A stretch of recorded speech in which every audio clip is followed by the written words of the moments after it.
Perkenalkan, nama saya Randamiati dengan NPM 21120114459, mahasiswa MBKM penempatan di Pengadilan Agama Tanjung Karang. Baiklah, di sini saya pertama-tama akan menjelaskan bagaimana konsep dari vicarious liability. Vicarious liability merupakan tanggung jawab pengganti. Contohnya seperti tanggung jawab anak itu masih dipegang oleh orang tuanya, atau tanggung jawab hewan peliharaan dipegang oleh pemiliknya. Dari hal tersebut, di sini saya akan menjelaskan sebuah kasus di mana dapat menggambarkan bagaimana vicarious liability tersebut.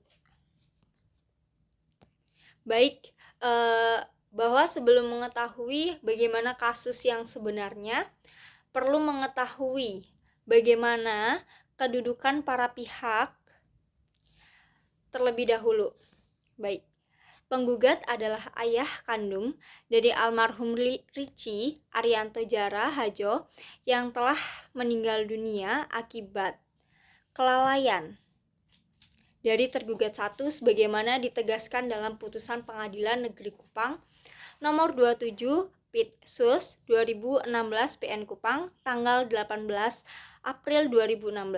Yang kedua, tergugat 1 adalah ayah kandung dari tergugat 2. Hal mana akibat kelalaian tersebut telah menyebabkan Richie Arianto Jara Haja, anak kandung penggugat, meninggal dunia. Sebagaimana telah ditegaskan dalam putusan Pengadilan Kupang yang tadi. Tergugat 2 adalah ayah kandung tergugat 1 yang patut dilibatkan dalam perkara tersebut sebagaimana ketentuan pasal 1367 KUH Perdata. Baik, setelah mengetahui bagaimana kedudukan para pihak, maka selanjutnya akan membahas fakta hukum yang terjadi atau keduduk perkara dari kasus tersebut. Bahwa berdasarkan putusan Pengadilan Negeri Kupang kelas 1 nomor 27 Pidana Sus 2016 PN Kupang tanggal 18 April 2016, tergugat 1 senyatanya telah terbukti secara sah dan meyakinkan karena kelalaiannya telah terjadi kecelakaan lalu lintas yang menyebabkan Richie Arianto Jara Haja, anak kandung penggugat, meninggal dunia, dan sepeda motor yang digunakan oleh anak kandung tersebut rusak. Melihat hal tersebut, penggugat mengajukan gugatannya di pengadilan dengan dasar perbuatan melawan hukum. Dari pertimbangan yang hakim lakukan, didapat hal berikut. Yang pertama, bahwasanya unsur-unsur dari perbuatan melawan hukum dalam pasal 1365 KUH Perdata adalah sebagai berikut. Yang pertama, adanya suatu perbuatan. Yang kedua, perbuatan tersebut melawan hukum. Dan yang ketiga, adanya kesalahan dari pihak pelaku. Dan yang keempat, adanya kerugian bagi korban. Yang kelima, adanya hubungan kausal antara perbuatan dengan kerugian. Bahwa yang dimaksud dengan melawan hukum dalam unsur kedua pasal 1365 KUH Perdata antara lain adalah bertentangan dengan kewajiban hukum si pelaku. Yang kedua, bertentangan dengan hak subjektif orang lain. Yang ketiga, bertentangan dengan kesusilaan. Dan yang keempat adalah bertentangan dengan kepatutan, ketelitian, dan kehati-hatian. Bahwa pasal 1367 KUH Perdata mengatur tentang pertanggungjawaban perbuatan melawan hukum yang dilakukan oleh orang lain yang berada di bawah tanggungannya, atau dikenal dengan istilah tanggung gugat atau vicarious liability. Jadi dalam kasus tersebut itu mengandung unsur vicarious liability atau tanggung jawab pengganti. Jadi bahwa tergugat pertama adalah anak dari tergugat kedua yang telah melakukan perbuatan melawan hukum, yaitu lalai dalam mengendarai kendaraan lalu lintas hingga menyebabkan anak dari penggugat meninggal dunia. Bahwa pada pasal 1367 KUH Perdata menentukan secara limitatif siapa-siapa yang bertanggung jawab terhadap perbuatan orang-orang yang menjadi tanggungannya, yaitu pertama, tanggung jawab orang tua dan wali terhadap anak yang belum dewasa. Dan pada saat itu tergugat 1 masih berumur 20 tahun, belum menikah, dan masih tinggal dengan orang tuanya, yang artinya itu masuk dalam kategori orang yang mendapatkan tanggung pengganti tersebut.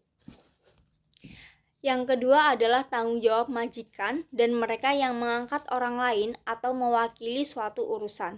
Dan yang ketiga adalah tanggung jawab yang disebabkan karena barang-barang yang berada di bawah pengawasannya. Dari hal tersebut, majelis hakim menimbang bahwa tergugat satu yang bernama Muhammad Muadim adalah pelaku dalam perkara kecelakaan lalu lintas yang mengakibatkan korban Rici Arianto Jarahajo meninggal dan sepeda motor yang dikendarai korban rusak berat. Atas perbuatannya tersebut, tergugat telah dijatuhi pidana penjara selama 2 tahun berdasarkan putusan Pengadilan Negeri Kupang nomor 27 Pidana Sus 2016 PN Kupang. Putusan telah memperoleh kekuatan hukum tetap dan bahwa kecelakaan lalu lintas tersebut penggugat yang merupakan ayah kandung dari korban Rici Arianto Jarahajo telah mengajukan gugatan perbuatan melawan hukum kepada tergugat satu yang telah diputus dengan putusan Pengadilan Kupang. Dari hal-hal tersebut, Pengadilan Agama Kupang atau Majelis Pengadilan Agama Kupang mengabulkan yang pertama gugatan penggugat untuk seluruhnya, dan yang kedua menyatakan hukum para tergugat telah melakukan perbuatan hukum sebagaimana yang dimaksud dalam pasal 1365 dan 1367 KUH Perdata.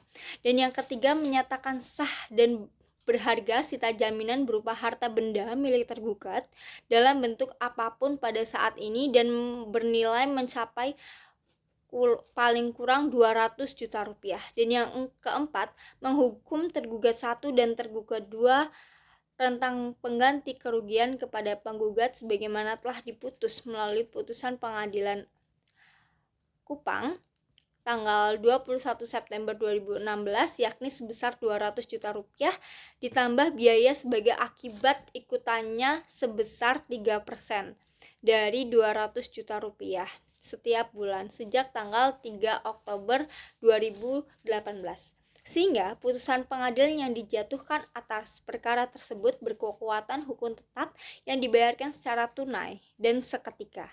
Dan yang kelima, menghukum para tergugat untuk membayar biaya perkara.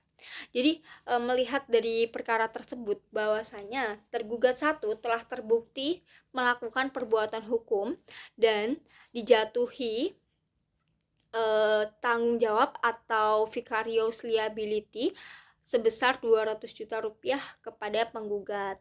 Baik, sekian kasus posisi atau tentang vicarious liability dari saya. Terima kasih.